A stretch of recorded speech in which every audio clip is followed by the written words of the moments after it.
Sportland on maailm neile, kes soovivad olla esimesed.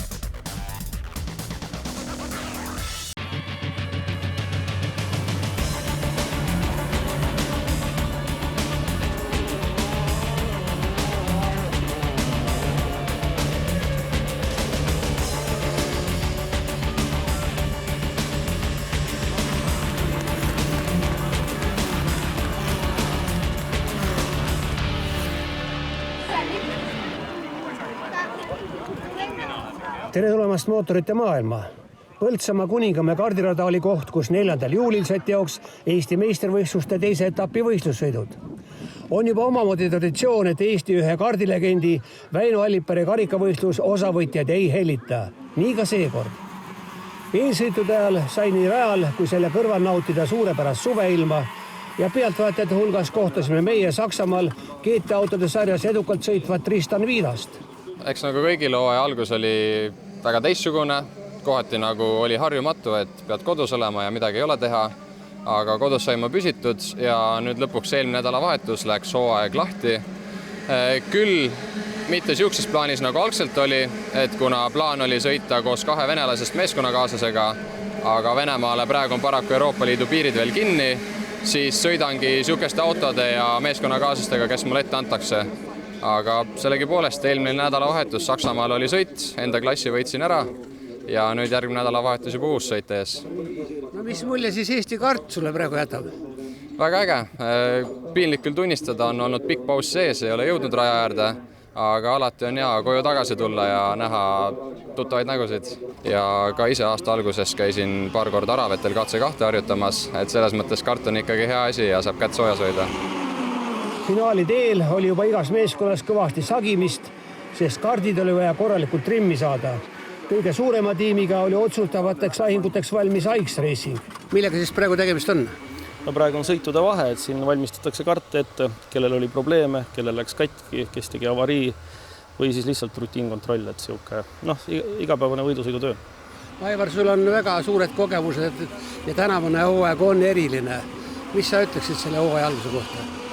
Nojah, eriline on see, et midagi erilist pole olnud.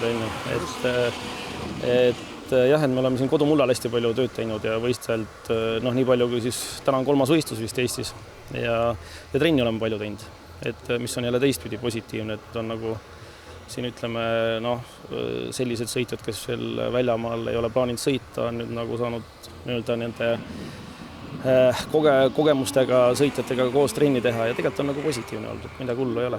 Tavaliselt on hooaja alguses eriti hea pagas olnud, olete saanud naabrite juures Soomes sõitmas käia, kus on ikka väga kõva kardikool. Tänavusel hooajal on see kriips peal olnud. See on praegu ära keelatud jah, et soomlased praegu ei luba sinna veel võistlema välismaalasi. Et ma ei tea, kas äkki augustis või millal siis luba tuleb, kui sinna saab alles. Kardiliidu juhtidele tegi hea meelt korralik osavõtjate arv. See on meie teine siis Eesti meistrite etapp ja väga hästi, väga põnevad sõidud on nagu praegu näha, nii et.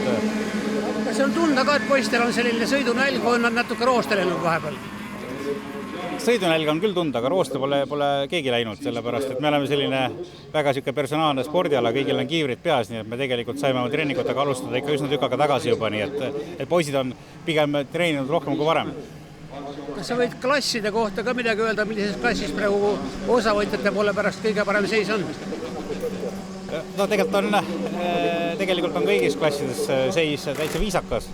Mis on nüüd võib-olla selline rabav, on see, et meil kõige pisemates kadettklassis on tekkinud 14 sõitjateks, mis on nagu, mis on minu arvates kõige aegade rekord. Et see on ikkagi väga-väga vahva, see tähendab seda, et järelkasvu tuleb ja sellega on kõik hästi. Taevaluugid avansid just siis, kui kõige nooremate kadettklassi finaali stardiks valmistus 13 poissi ja nende 10-ringiline võistlus kujunes tõeliseks ruletiks. Kohtunikel oli selles virvaris kõvasti tööd, et äge lahing siiski kontrolli all hoida. Piruettide kaskaad oli kohati lausa uskumatu ja suurematest probleemidest pääses ainult võitja Jako Samm, kes väga kindla käega oma kardi esimesena finišisse juhtis.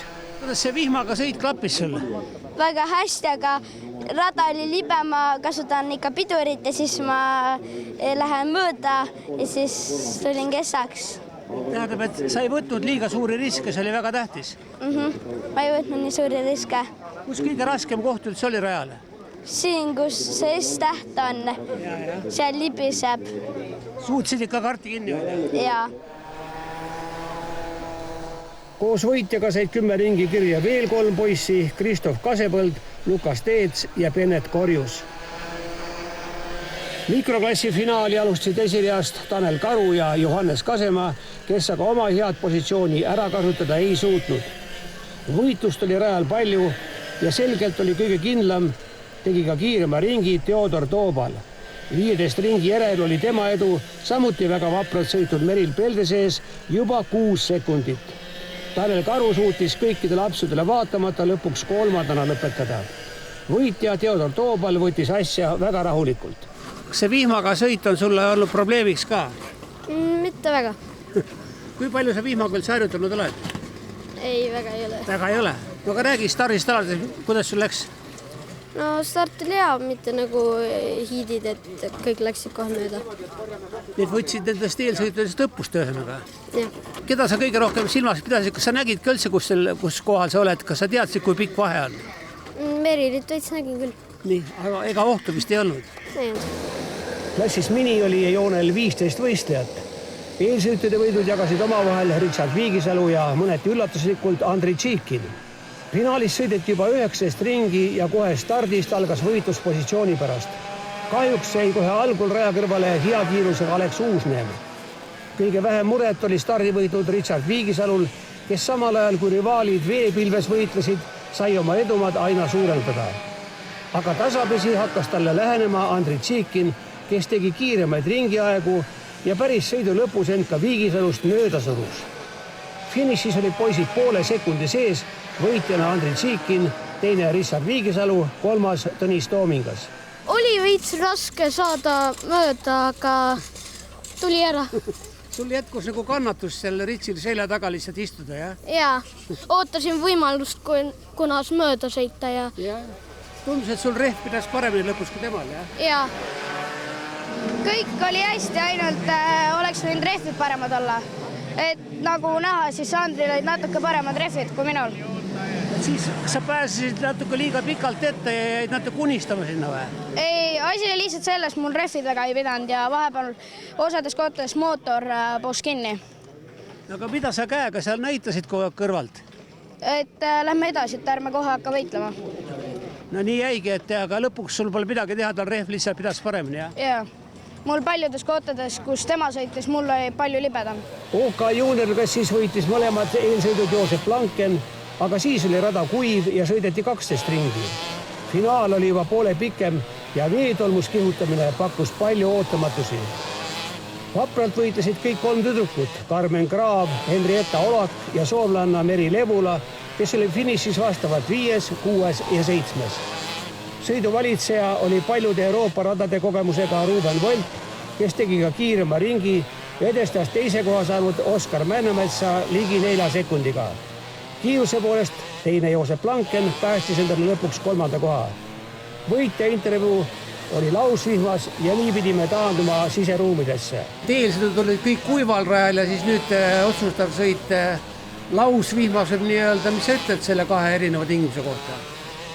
Alguses oli harjumatu, kuna selle mootori ja nende rehvidega polnud kunagi sõitnud, aga õnneks tuli hästi välja. No mehaanik Madis Laiv, kogenud vend, ütles, et teil oli siin mitu taktikalist plaani, mis panite mängu, et mis plaan siis finaaliks lõpuks mängu läks? No lihtsalt eest ära sõita, oma sõita sõita. Ja see läks sul lõpuks korda? Ja läks. Ja see sinule tundmatu rehv pidas tegelikult lõpuni vastu, sest sa lõpuosas sõitsid veel kiiremad ringid. Ja siis hakkas rehvirõhvaks ka siis nagu korralikult tööle. OK-klassi mõlemad eelsõidud võitis Markus Kajak ja loomulikult oli ta favoriit ka finaalis. Kahjuks lõppes tema sõit tagant otsasõidu tõttu juba 1. ringil ja liidriks trügis end Robin Särg. Tema selja taga oodata ainult soodsat möödumisvõimalust ja 4 kiiremat poissi sellega leidsid. Väga kindlalt sõitis kogenud Siim Leedmaa, kes otse kui libises konkurentidel eest ja võttis kindla võidu. Teine oli Ken Algre ja 3. Rimmo Kadapik. Sellisel rajal sinu kogemused maksid ikka päris palju? Selle märja rajal ja vihm tuli peale, et maksid palju ja ega meil tegelikult ei olnud hea päev täna siia kuni finaalini. Et tegelikult oli kuivaga raske ja õnn oli seekord meie poolt ja ütleme nii, et saab väga rahule jääda tänase päevaga. Ja ma tahtsin just küsida, et ei olnud eelsõidud kõige lihtsamad, et mis seadet te siis nüüd leidsite finaaliks? Ei olnud et see oli juba eilne trennipäev oli üks elu raskeid, et 5 trennist 2 saime ainult korralikult sõita ja testida ei saanud väga hästi midagi ja siis tänased need eelsõidud olid ka, lihtsalt ei leidnud õiget seadet ja ise ka, ma arvan, et kuivaga ei ole siin rajal kõige parem, et ma ei olnud siin rajal varem võitnud ka veel, et see on mul esimene võit siin, et ma arvan, et ma olen väga õnnelik. KZ2 finaali stardi eel püüdsime Tristan Viidaselt uurida, kas ta ka ise rooli kipuks ja kes on finaalis tema soosik. Oleks väga huvitav ka endalgi osaleda, aga peab vaatama, võib-olla saab isegi tõeks. Kas julged panuseid ka panna, kes täna näiteks võitjamees on? Noh, ma arvan ikka sõltub tehnikast, aga ka palju meestest ja hoian kõigile pöialt, et kõik saaks ausalt võistelda. Eelsõitude võitjad olid Antti Rammo ja Kaspar Kallasmaa, kes alustasid finaali esireast. Samal ajal viimases reas olid väga kiired Sten Piirimägi ja Georg Kõss, mis eeldas põnevat sõitu. 30-ringilise finaali väga tähtis moment oli õnnestunud start ja siin näitas head reaktsiooni kodurajal sõitnud Kaspar Kallasmaa. Ei vedanud kiirite soomlastel. Jani Kilbeläinen katkestas kohe esimesel ringil ja Kaisa Eeristo lükati päris rivi lõppu. Antti Rammo seaded ilmselt märjarajal ei klappinud. Samal ajal kui Sten Piirimägi ja Georg Kõss liidriga võrdselt kiirust arendsid ja teda püüdma asusid. Kaspar Kallasmaal suuri probleeme rajal ei olnudki ja kuigi Georg Kõss talle lõpus iga ringiga lähemale jõudis, võitjas kordagi kahtlust ei tekkinud. Georg Kõss edestas Kallasmaa lõpuks 5 sekundiga. 3. oli Sten Piirimägi. Põltsamaa rada on ju tegelikult sinu kodurada, nii et ega suuri probleeme sul just ei tohtinud siin olla. No mine sa tea, sellel aastal on olnud probleeme natukene selle refi kestusega, et sellest liki elasime üle ja näed, sõitjate õnnistuseks tuli vihm, et ei pidanudki finaalis likiga sõitma. Et see oli täpselt sinu stsenaariumi järgi läks, jah? Ei läinud, mina oleks tahtnud tegelikult likiga sõita. Aga ma olen rahul tulemusega. Ütleme nii, et ega selles vihmapilves seal kellegi tuules ei oleks olnud kerge 30 ringi sõita.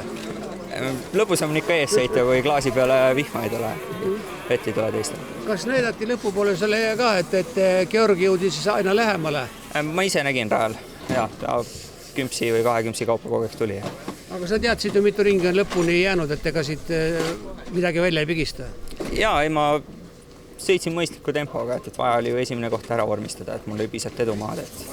10 ringi oleks võinud veel sõita, ma arvan, et oleks võib-olla ohutum. Kas kardihooaeg on nüüd lõplikult paika pandud, kuidas ta edasi kulgema hakkab? Loodame, aga päris 100% kindel ei ole, et me sõltume väga palju rahvusvahelisest võistlustest ja kui nüüd nende kalender on lõplik, et siis me saame ka enda järgmise hooaja eesseisva hooaja plaanid nagu täpselt paika.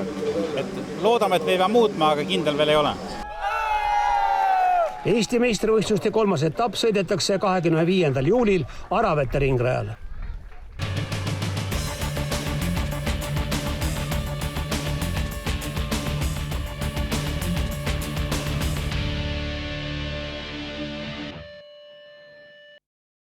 Sportland on maailm neile, kes soovivad olla esimesed.